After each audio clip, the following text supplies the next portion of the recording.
Greetings and welcome to the Animal Wellness Podcast. Hi, I'm your host, Joseph Grove. On this show, we talk about animals from the perspective of people who care about them and have the ability to improve their lives by influencing laws, regulations, consumer behavior, and more. To stay up to date with all of our activity, to sign up for our newsletters, and to find out where our social media channels are, you can visit animalwellnessaction.org. Now, I'll tell you, we have a sister organization, the Center for a Humane Economy, the Center for a Humane Economy.org, that focuses specifically on how to change business and consumer activity. And I highlight that because the focus of this show very much centers around a consumer campaign that will save the lives of some critically endangered orcas. And you'll be fascinated to learn some of the things I've learned in doing research for this show. While you're at either site, be sure to sign up for our news alerts. And then also, because we are nonprofits, I would be remiss if I didn't ask you to consider donating. We run a lean, mean machine. Your advocacy dollars are put right on the road. Animal Wellness Action, we focus a lot on legislators and laws, regulations. As I mentioned, the center more on consumer and business. Both need your help. If you would, when you go to those websites, consider signing up to be a monthly sustainer at any amount. I would certainly appreciate it, and I know all of our team would. So today we are talking about orcas, and they're really one of the most mesmerizing animals, I think, out there, right? I mean, they are so iconic. You show a picture of an orca to any 5-year-old or older, I guarantee you that child is going to know what an orca is. The thing is, though, a wide range of man-made and environmental threats have endangered the Southern Resident Orca, thinning the population in the Pacific Northwest to only 73. Today, they are looking at extinction. The urgency of the orca's plight cannot be overstated. While many agencies and organizations are working to save our orca through scientific research, mitigation programs, public policy initiatives, and political action, these efforts have fallen short, and the orcas simply cannot wait. The show is about how each of us can help make a difference. On the ground in the state of Washington is Emma Helverson. She is the executive director of the Wild Fish Conservancy. Born and raised on the East Coast, Emma was first introduced to the beauty of wild fish while conducting field research in the backcountry of Alaska with the Aquatic Restoration and Research Institute. She went on to do a bunch of other work for animals across the country, ending up as the membership coordinator for Vermont Public Interest Research Group's 40,000 members before heading back out to Washington in her current role. Joe Gatos is here. He is the science director with the CDOC Society. Joe, before we go any further, tell us what the CDOC Society is. Yeah, sure, Joseph. We're a marine conservation group, science-based marine conservation group. So we fund and conduct science and then work to get that science into policy and into action. And our focus is really on the Salish Sea. We're programmed out of the vet school at UC Davis, which is kind of strange for a lot of people, but we're interested in wildlife health and population health, and obviously the health of the Southern Resident Orcas, and that's why we're here today. All right. Okay, very good. And so, Emma, let me go to you first. Why don't you start us off with a high view of the Southern Resident Orca, what's going on in the state from a grassroots perspective to help this dwindling population. And then Joe can tell us a little bit about the animals themselves and what they're facing. Sure. And I just want to thank you for the time today and really thank you for focusing on this issue. As you kind of shared in your opener, the Southern Resident killer whales here in Washington State and throughout their range, which is really Monterey Bay in California, all the way up to just outside of Southeast Alaska, are just a iconic, critically loved species, as well as their prey source, which we know that killer whales are Chinooks. This specific population of the Southern residents are Chinook specialists. So they feed 80 to 90% on Chinook salmon or king salmon, and salmon from rivers up and down the coast throughout that broad range that I described. And so what we've seen is that due primarily to lack of available prey, lack of healthy Chinook, this southern resident population is in a precipitous decline. And scientists are really predicting that if we don't change course, this population could could become extinct in only a few decades. And so the community here in Washington, as well as in British Columbia and in California, have really come together in a desperate effort to save these species. And you really can't, you might be wondering, why is a wild fish group so concerned about, killer whales? But, because of this very intricate connection, killer whales have co-evolved with Chinook salmon over millions of years. And so we really can't save killer whales unless we are doing everything we can to save Chinook salmon.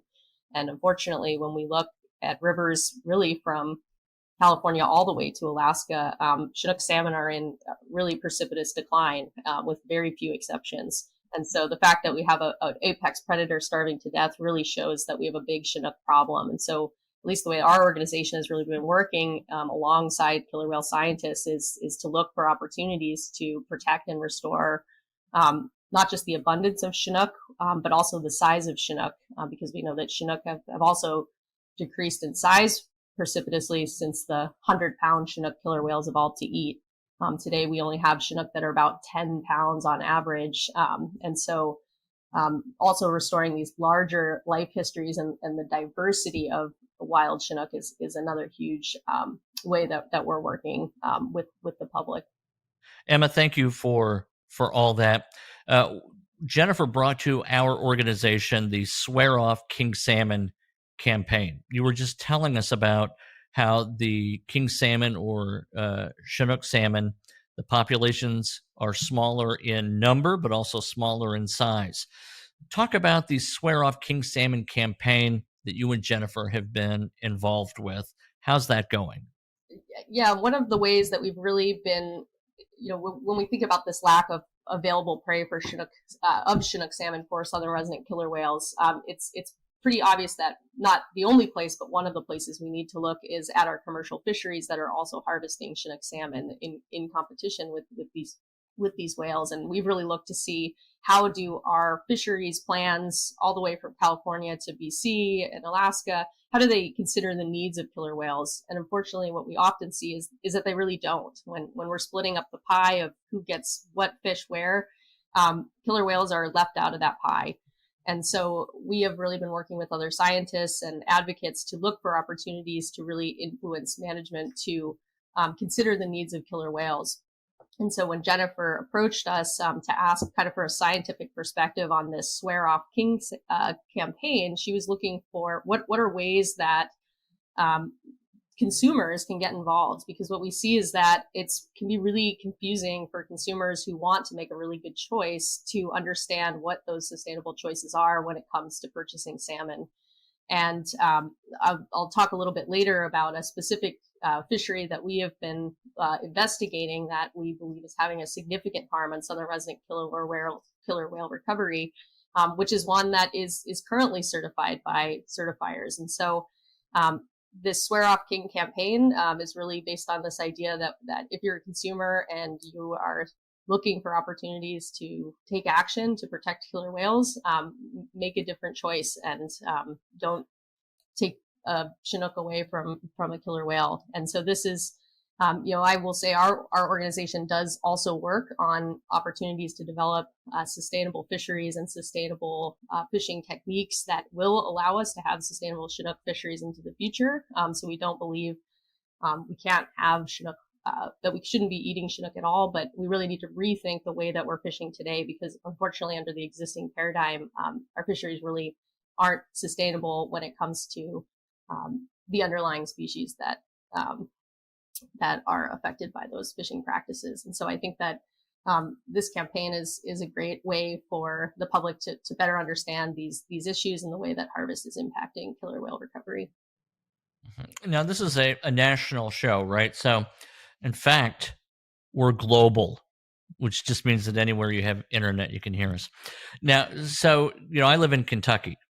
Are there places around me that serve these salmon? I mean, am I able to make a difference were I to order salmon but not order this salmon? Sure. And yeah, maybe to explain for an audience that are less familiar with the ecology of salmon, one of the tricky parts of the way that we harvest salmon today is that we harvest salmon primarily in the ocean, or at least Chinook are primarily harvested in the ocean in the Pacific Northwest. Not entirely, but most of the biggest fisheries occur in the ocean.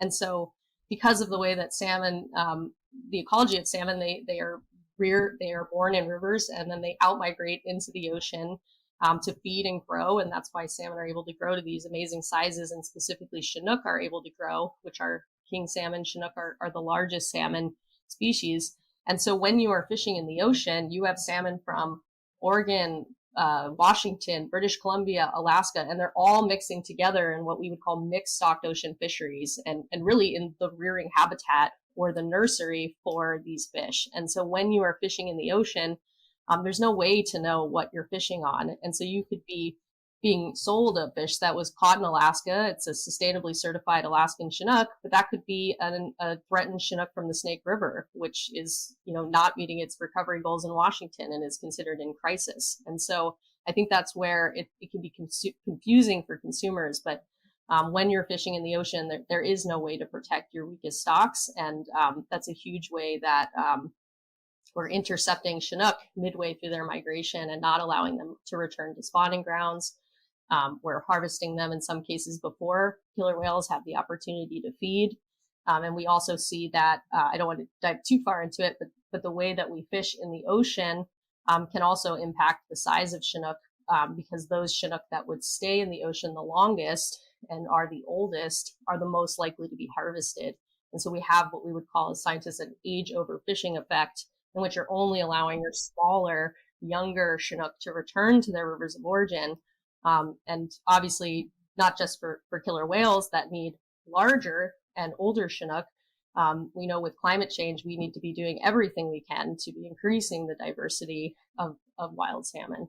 So those are just a few ways that ocean fishing is really problematic, and what really drives our concerns about how fisheries interact with killer whale recovery and the recovery of their prey. All right, excellent. Thank you. Joe, let's turn to you, because I have to confess that until this campaign came to us through Jennifer, the idea of there being separate populations like the Southern Resident just didn't occur to me, right? I mean, I just think of orcas as this big amorphic species. They're out there. But that's obviously not the case, right? So tell us a little bit about how orca migrate in the wild and what these Southern Resident Orca have in common that makes them such.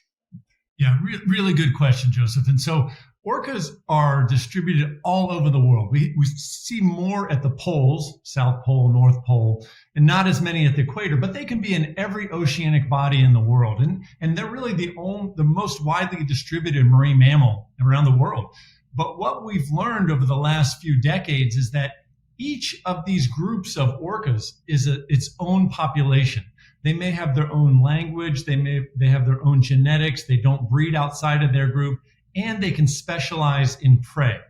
And so right here in Washington State, we actually have 3 different types of orcas. We have ones that eat fish, salmon, the ones we're talking about, these southern residents. They also overlap with another population, the northern residents, who are more up in Alaska, more in British Columbia. Now, there's another group that eats mammals. So they're eating seals, sea lions, gray whale calves, things like that. And then there's a third group that we see occasionally that actually they eat fish, but they specialize in eating sharks. And so, even though, so we think these animals range all over the place, they must just interbreed like one big population, but they're actually distinct populations, each group. And these southern residents, we think they may have numbered about 200 at one time and are now down to about 73. So this population was huge at a time. But if you think 200 years ago, we had enough salmon. People talked about walking across the backs of salmon to cross the stream. We don't have that now. It's the numbers, it depends on the run in the area, but we probably have, 4 to 6% of the salmon that we used to have 200 years ago before people migrated into this, into this area. And so this is a very unique population. If it disappears, we've lost them forever. We're not going to make a new Southern Resident killer whale orca population. Very important. Mm-hmm. Now, how many what's the estimate of the number of wild orca out there? Help me understand how the Southern Resident group compares to the overall size of orca population. Yeah, worldwide, we think maybe about 50,000 orca around the world. But there are subgroups that can be as small as the Southern residents. And so the mammal eaters, we call them transients or Biggs killer whales after Michael Biggs, they may, in some groups, may number into several 200 to 300. Some of them, you don't see them all together, but this population interbreeds. The northern residents, over 200 animals. And this one is very small, 73. We know from genetics, a paper just came out recently showing that they're very inbred. And so just a few number of fathers in the group, and that in itself is not a problem, but being inbred, sometimes it can affect your immune system, your ability to fight off disease, different things like that. And so every time the population shrinks, it gets more and more dangerous that this population won't be able to come back. It's like if all the viable dating candidates are gone, suddenly your cousin looks good to you. Yeah, it's a terrible, hard way to look at it. But if that's all that's available, those are the only ones that speak your language, the only ones that you share time with, that's what's out there. And that can make that population worse. In addition to the inbreeding, there's the salmon issue that Emma was just talking about. We have so much less Chinook than we had before. Some of them will eat some chum and some coho, but they are really Chinook specialists. And then we've been putting out man-made chemicals for, since World War II or just before that. And these animals we think are some of the most PCB contaminated animals, marine mammals in the world. So that affects their immune system. They're giving those toxins. The moms give it to their babies, especially their firstborn. So that's a big problem. And then the other thing, so it's all these factors that come together. The lack of salmon is exacerbated by increased amounts of boat and boat noise. These animals are acoustic. They don't see the world, they hear the world. And so when there's a lot of vessel traffic and boats around, it makes it more and more difficult for them to find even scarce salmon. So they have this multitudes of issues, and it's really going to take us addressing all of these issues at one time to move the target to this 2.3% population growth that we want to see. The lack of new births is another major concern, and we see that because many of these females are in such poor body condition, we're seeing far fewer births than we would need to be seeing for this population to continue. So in addition to kind of the inbreeding conversation, and my understanding is recent research has shown 69% of births are unsuccessful, and the hypothesis is because the mothers are in such poor body condition because they are not getting enough Chinook because of the toxins that are that are being drawn out of their fat reserves. And even when we see these exciting stories about new births, many of them are not surviving past 1 year. And so the lack of new killer whales that are being born and surviving, correct me if I'm wrong, Joseph, but my understanding is we should be expecting 5 new births a year if the population was in a healthy condition, and we really haven't seen any. I'm not sure. Yeah, it's kind of hard because imagine if your dog's pregnant, that if an orca is pregnant, it's more difficult. Now we do have scientists that can fly drones over top of them, and so they can see this pregnancy, maybe even as early as 5 months, and their pregnancy may take a year and a half. So they're kind of almost like elephants as far as how long they have a baby. The other thing that scientists have been looking at is when you can pick up their feces off the water. You can see it. There's dogs that are trained to smell it. Wild Orca has a program that does this.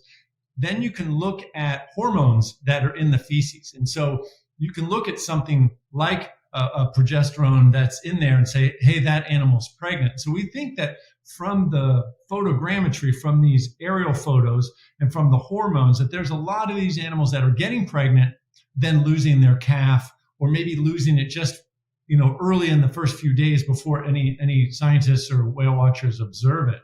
And so people are still dialing in the exact number. They can have a pseudo pregnancy and produce progesterone. But the fact of the matter is, Emma's right. We're not seeing the babies that we want to see or that we need to see to get this population. And it's a all hands on deck situation right now. It's, you don't imagine a person getting cancer treatment. You don't just think about chemotherapy. You have to deal with their nutrition. You have to deal with their mental health. All of these different things need to happen at the same time. And that's really where we are right now. It's go time. Yeah. What's the average life expectancy of such an orca out in the wild? And we think that the males don't live as long as the females, so somewhat like elephants. Males will probably live into their 40s, and then females even into their 60s. We've had older females than that, but longevity versus average lifespan are a little bit different. Gotcha. Right? They're not going to have a baby until they're 13 or 14. Right. And then the males are going to be grown up and look like males when they're 17 or 18. And then the females stop producing babies in their late 40s and 50s, but they're still very important to the population, these old grannies, as far as finding new salmon, taking care of the group. So you can almost imagine them with a similar life structure as people have or as elephants have. Well, you're talking about the span of sexual reproductivity, very similar to humans. Yeah, fascinating. And of course, I think most people know that they're really not whales. I mean, they're members of the dolphin family, correct? Which means that they are mammals. They're incredibly smart too, aren't they? Tell us a little bit about how sophisticated the orca is. Yeah, I mean, imagine what's going on right now off the Iberian Peninsula. Are these animals mad at ships? Are they playful, or is it a combination of things like that? Scientists didn't used to like to talk about things like play or stuff, but we see that. We see fads. For a while, these Southern residents would catch a Chinook and they would carry it around on their nose, and play with it before they would eat it. And then that disappears. They did that a couple years ago. That's gone. They're doing something new now. And the other things that we see, the females almost are always prey sharing. They catch a salmon, they could eat the whole thing easily, but they take it over, they share it with their sister, with their aunt, with a relative. And then back in, I think it was 2018, we had one animal, J35 Chalequa. She had a baby die, and this got international attention. She carried that baby around on her nose for 17 days. There was no other explanation than that she was mourning. We see it in chimpanzees, we see it in pilot whales, all these social animals. And during that time, she couldn't dive to catch food. The other animals were feeding her. And it just makes you realize how similar they are to us. The neurotransmitters are the same, the behavior is the same. Of course, they have these same feelings like we do. Right. Of course, we can too aggressively anthropomorphize what we see in animals, but I think the real problem is most people don't go nearly far enough with it. For many of the reasons you just cited, there are so many anecdotes that really make beyond reasonable protests against the assumption that underneath it all, we're built from common stuff and deserve common protections, which is why I'm in animal advocacy, and I'm sure much the same reason you two are as well. So thank you for all that, Joe. And it's fascinating too that they even seem to have culture, right? That they seem to, like we do, identify with others who think the way they do or act the way they do and bond that way. Yeah, and we know that they pass information not just genetically, they pass it behaviorally, right? That's what really this culture is. It was kind of heresy 30 years ago to say that they had culture, but so many papers have come out now showing how information gets passed, not genetically, but from animal to animal. They do have a culture, and we kind of owe it to them to take care of them. That's part of our job in being here. I've been learning a ton about killer whales over the past, since 2018, when you were talking about Tahlequah, that really shot this issue, although killer whales have been listed since 2005 and facing many of the same problems over that time. That was really when the public really became aware of this. And so I've been learning a ton from killer whale scientists as well. And one thing that was fascinating to me talking about the social structure was some of the changes that we're seeing in that social behavior as the condition of the whales is becoming more severe. And so I don't know if you could talk more about that, but my understanding is some of those social activities like prey sharing or playing or getting together in what we would call like super pods, we're not seeing as much of that. My understanding is that it's because the whales are spending so much more time foraging. So I don't know if you can speak to that at all, but that was really shocking to No, me. that's spot on, Emma. And you know, when food is abundant, these animals would come in, they would feed, they would have big social dynamics. There were three different pods, J, K, and L pod. These are groups that tend to stay together and clump up. You know, the moms lead the different groups.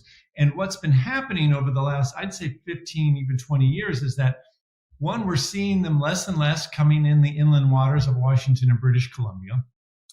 When they do come in, a lot of times they're very spread out and they're working hard to find food. And scientists that look at the behavior, they're showing they're spending more time looking for food than they used to do a decade or 2 decades before. When you spend a lot more time, you know, you have this budget, this energy budget. When you spend a lot of time looking for food, you don't have time to be socializing. And so there were years where people never saw this super pod, all 73 animals coming together. And it used to be so common. And they have a greeting ceremony. They all come, they line up, they face each other off at a distance, almost like they're going to do a dance off or something. And if you put a hydrophone in the water, you know, they get super noisy and they all just come together like it's a big fiesta or something. It's amazing. And when you see those things start to happen less and less, you think these animals are stressed. You know, they're not doing the things that give them joy, so to speak, or interacting or socializing. Makes you think that, you know, we could be doing better taking care of them. Fascinating. You know, I was listening to someone talk about how when early human, you know, primates began to evolve, the propitious advantage we received when we started consuming meat, which is not an argument for carnivorism by any means, but you know, a lot of primates spend hours a day just chewing their food. And when we were able to devote less energy and time to mastication and digestion, that's when culture and productivity and we really took off. So I tie that in too to the human experience, what you just said. I think we can all relate to the fact, you know, you have a busy single mom who's taking care of her kids and trying to find the last morsel of food. She's not going to have time to socialize and grow, and to hear that it's true for animals just is one more small parallel I'm making between the human experience and the non-human experience. Joe, that's great stuff. You and Emma ought to be on more shows because I really like this background information. You know, when I think the biggest thing we can do is really on this show and everything is just to show these commonalities because, you know, I mean, we see it everywhere in culture now, right? I mean, one human being can look at another human being and immediately otherize him or her. How are we ever going to get to the point where we don't intuitively or instinctively, mistakenly otherize all animals? It's certainly an aspiration, to be sure, but I digress. Emma, thank you. That was a great question. Joe, you gave a great answer. Take us to the ground level in Washington State, Emma. Jennifer was telling me that you had a big win recently. I want to hear about that. But then before we got started, you said there was a caveat to that. So give us the lowdown of what's happening in WA. Sure. And really, you know, you could paint this as a story about Washington, but it's really a story about the Pacific Northwest at large, because we know Chinook are, you know, born in rivers and going out into the ocean, as I described earlier in the show. And so I was kind of talking about some of the concerns that our organization has been researching over the years relative to how do different harvest scenarios, different, you know, these ocean fisheries, how are they? Because really what's interesting is many people believe that, you know, we've always fished in the ocean, but it's really been, you know, over the last 150 years that we transitioned away from in-river fisheries where indigenous communities fished for thousands of years in or near rivers of origin when salmon were returning. And it was really only about 150 years ago that we shifted ocean fishing out into the ocean and started chasing fish into their rearing habitat. And so I talked about how that seemingly simple transition has had some big impacts on the ecology of salmon, the size of salmon, on the number of salmon that are returning. And one fishery that we've been particularly concerned about is a fishery that actually takes place in what we would call the salmon nursery. And so this is a food-rich area in the ocean just outside of Southeast Alaska, where fish from throughout the coast are traveling from rivers to feed and grow. And when you fish in that fishery for 10 months of the year, as this fishery has been allowed to do for many decades, at the levels that they're harvesting, and knowing that these Chinook stocks are the priority prey and stocks that are critically important for the southern residents, we had predicted that over time that harvest would really start to have some severe consequences for Chinook recovery and for killer whales. And in 2019, we saw, and I guess I should step back and say that this fishery, even though they're fishing outside of Southeast Alaska, the connection to places like Washington is that up to 97% of those Chinook actually originate from rivers in Oregon, Washington, and British Columbia. And only 3%, about, give or take, are coming from Alaskan rivers. And so that's really confusing, again, to consumers who think that fish harvested outside of Alaska are from Alaska, but it's much more complicated than that. And so in 2019, we saw our federal government basically acknowledge that, yes, in fact, this harvest over the last decade and into the future has been harvesting at levels that are too high to allow for the recovery of killer whales and for many Chinook populations. And we know that these populations are listed as threatened or endangered under the Endangered Species Act. And so our federal government has a responsibility to protect these species from harm. And so seeing that clear acknowledgement that this is overharvest, we assumed that the government would take actions to reduce that harvest and ensure that those species were reaching spawning grounds in high numbers and that the killer whales were receiving enough prey. But instead of making those reductions, the government said, we'll just come up with a package of mitigation measures and will essentially mitigate that harm. And when you have acknowledged harm to species that are threatened or endangered with extinction, the burden to prove that mitigation will in fact work is very high. And when we looked, with our background as a science-based fishery organization at that mitigation, it was very clear to us that it was speculative, it was unproven. At the time, it was unfunded. And so we questioned in court, we asked the court in a federal court in Seattle to consider whether or not that mitigation in the eyes of the Endangered Species Act and other environmental laws was likely to adequately protect these iconic species as we've described. And so in August, we had a monumental ruling in the case in which the court ruled overwhelmingly. And just to emphasize, we're this small nonprofit in Washington. We're arguing against NOAA Fisheries, our federal fisheries agency, the state of Alaska, the Alaska Trollers Association, the local fishing industry, all arguing different points. And in every single case, the court agreed that this overharvest is harming those species and that mitigation was not sufficient. So, I'm having a hard time imagining what a mitigation effort might be unless it's stop overfishing the salmon. What were they going to throw, like cheeseburgers out to the fish, or what would have been a mitigation strategy? Well, that's a great question. And I could say, I'll get to what the mitigation is, but what could the mitigation have been? One of the violations that the court found was that this mitigation package never went through environmental review. And one of the things that environmental review would have done would have forced the government to consider alternatives. And some of the alternatives that they could have considered were reductions of harvest. And we've seen, for example, in British Columbia, the government compensate fishers to not harvest priority stocks for the southern resident. We've seen buyback programs, policies where fishing stops as soon as the killer whales are, seen in certain areas. So those are the other types of mitigation that I think we could have seen. Instead, the mitigation plan was some habitat restoration in Washington state and what they would call a prey initiative to use hatchery production to increase Chinook to feed killer whales.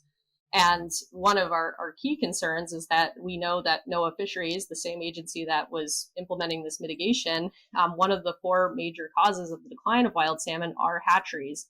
And so there's kind of this paradox where we know hatcheries are one of the major causes of the decline of wild Chinook, but also then using them as a solution to try to feed killer whales. And so many of the killer whale scientists I've talked to are really concerned about strategies to use hatcheries, in part because of the potential impact to our wild stocks.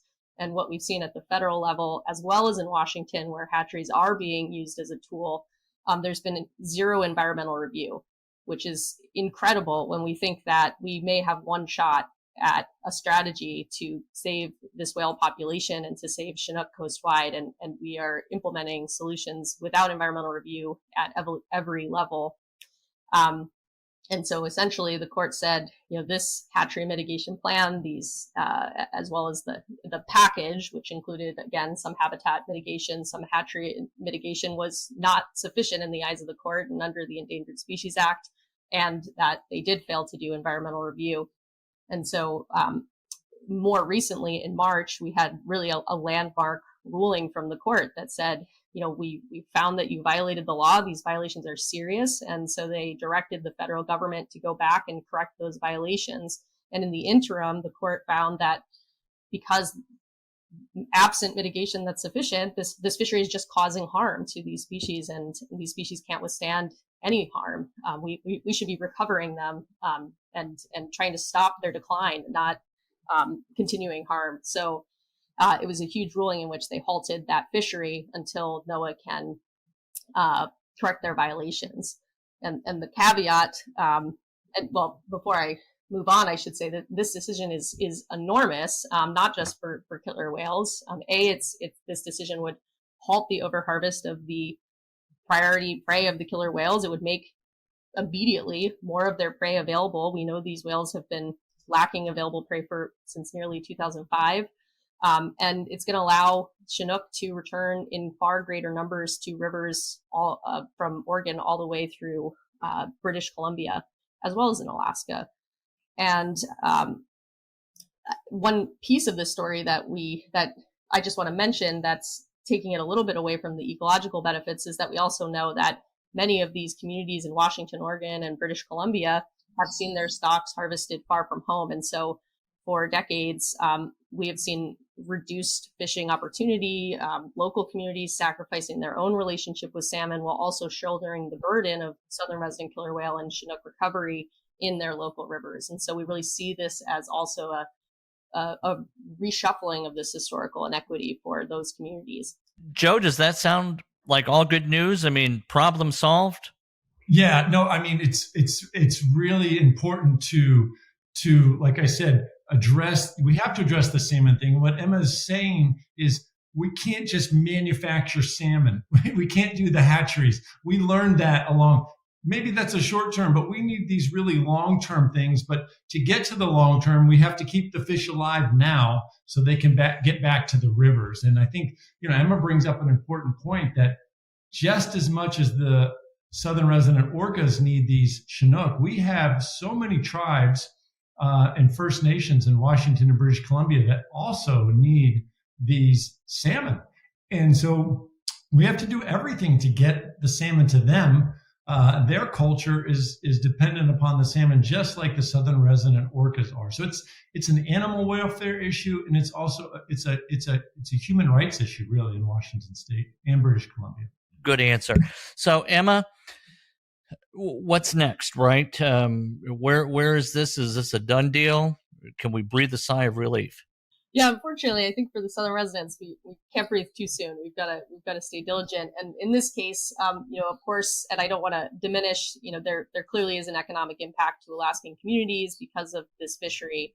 And so the Alaskan fishing industry and the state of Alaska and NOAA Fisheries have moved forward to appeal this decision, the lower court's landmark decision. And so that's what we're moving forward. And unfortunately, today there was a really, I would argue, just a frankly disappointing decision that is unfortunate that it happened during Orca month.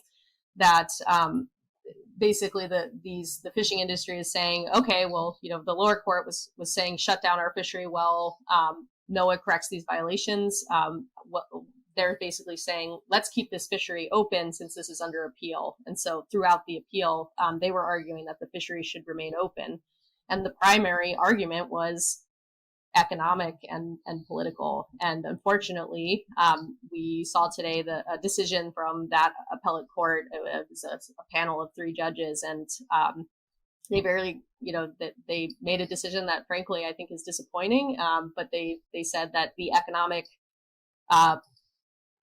potential economic harm to Alaskan communities trumps the harm to endangered orcas and to threatened Chinook. And again, I don't want to be, I want to be sensitive to these Alaskan communities, but I think Joseph said it earlier. When we lose killer whales, you can't buy another one. If you lose Chinook, we've lost 10 million years of genetic diversity. And so when we're making that, sorry, you can't see me, but when we're making that kind of that comparison, that just was really shocking to really our attorneys. It was shocking to us. I think it'll be shocking to many people throughout Washington and Oregon who, again, it's easy to see the economic harm that's going to occur in one season to one fishery, but how do you analyze the economic harm that's occurred to these First Nations, tribal nations, local fishers up and down the coast over decades that this harvest has been allowed to occur? And so, obviously we're this is just one decision in this appeal. We're going to continue to move forward, and we feel confident that, the science and law will continue to guide us forward. But, I think it's just a reminder that politics are at play, and we just need to continue doing everything we can to raise awareness about these issues, and we're not giving up. And I think I'm hopeful that there's still a great outcome for killer whales from this lawsuit, and really proud to be a part of it. All right, excellent, Joe. I'll go to you for final thoughts. The final thoughts on this, Joseph, is that this is an example of a lot of things that are going on in our society where we have been damaging things and not noticing it for a long time. And we want to fix things, but we're also a culture that wants to, take a pill, get something done, get it done in a weekend sort of a thing.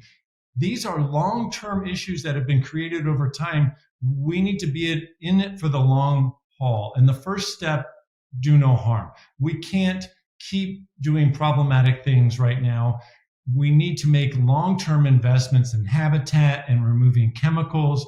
We need to be cognizant that sometimes we're the problem. It's our boats or our vessels that are out there causing noise or striking whales or things like that. And so it's an all hands on deck right now. We need to do everything that we can, stop the harm, and then to start restoring things. And I think we'll make a much more just society, and that benefits us and benefits our natural world. The time is now. Yeah, we aren't so good at long-term thinking, as a review of almost any issue these days will reinforce.